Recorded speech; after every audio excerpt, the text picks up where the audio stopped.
Remittance, হ্যাঁ, আমরা প্রবাসীরা যারাই সৌদি আরবে আসি বা যে দেশেই যাই, আমরা কিন্তু কোনো দালাল ছাড়া কোনো ঘুষ ছাড়া আমরা একটা পাসপোর্ট বানাইতে পারি না। আমরা বিভিন্ন হয়রানির শিকার হই।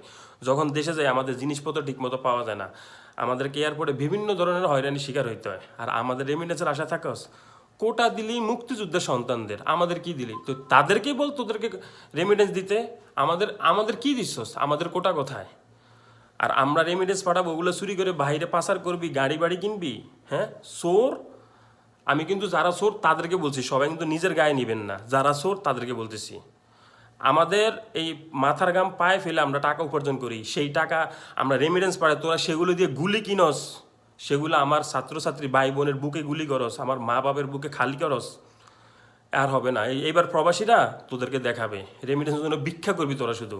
আর হইলো হুন্ডি, হুন্ডি হুন্ডি জিন্দাবাদ। জিন্দাবাদ, হুন্ডি জিন্দাবাদ, আর কোনো কথা নাই।